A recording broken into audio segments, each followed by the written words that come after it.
இப்போ ஆடி ஆஃபர் போயிட்டு இருக்கிறதுனால இன்றைக்கி ஃபுல்லாகவே பார்த்தீங்கன்னா பிஸ்னஸ் ப்ராடக்ட்ஸுக்கான வேலை தான். ஃபஸ்ட்டு வந்துட்டு நெய் ஃபுல்லாக காய்ச்சி எடுத்து தனித்தனியாக ஊற்றி ஆற வச்சுருக்கிறேன்.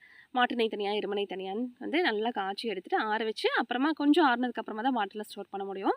மாட்டு நெய்யே பார்த்தீங்கன்னா ஒன்று வந்துட்டு நல்லா டார்க் எல்லோவாக இருக்கும், ஒன்று வந்து லைட் எல்லோவாக இருக்கும். இந்த தண்ணி மாதிரி இருக்கிறது பார்த்தீங்கன்னா எருமை நெய், அது கொஞ்சம் ஆறுனதுக்கப்புறமா ஒயிட்டாக இருக்கும். அதுக்கப்புறமா தேங்காய் எண்ணெய் ஆட்டுறதுக்காக தேங்காயெல்லாம் உடச்சி காய வச்சுருந்தோம். அது எல்லாத்தையும் பருப்பெல்லாம் தோண்டி எடுத்துட்டு அதுலேயே வந்து அந்த ஆகாதது கொஞ்சம் கசகசன்னு இருக்கிறதெல்லாம் தனியாக எடுத்து போட்டுட்டு நல்லா தரமான தேங்காய் பருப்பை மட்டும் எடுத்து எண்ணெய் ஆட்டுறதுக்காக தனியாக வச்சுருக்கிறோம். அதையும் பார்த்திங்கன்னா ஒரு 2-3 டைம் நல்லா வெயிலில் வந்து காய வச்சு எடுத்து அதை வந்து கொஞ்சம் பொடி பொடியாக அரைஞ்சு கொடுத்தா தான் மிஷினில் கொடுத்து ஆட்டி தருவாங்க. சல்ஃபர்லாம் வைக்காமல் வீட்டுக்கு செய்கிற மாதிரி எடுத்து செய்கிற தரமான தேங்காய் எண்ணெய். இதே மாதிரி நல்லெண்ணெய், கடலெண்ணெய், மஞ்சள் தூள், மிளகு, சில்லி மசாலா எல்லாமே பார்த்திங்கன்னா 100 கிராம் 100 ml இருந்தே வந்து கிடைக்கும். வேணுன்றவங்க ஸ்க்ரீனில் வர வாட்ஸ்அப் நம்பருக்கு மெசேஜ் பண்ணுங்கள்.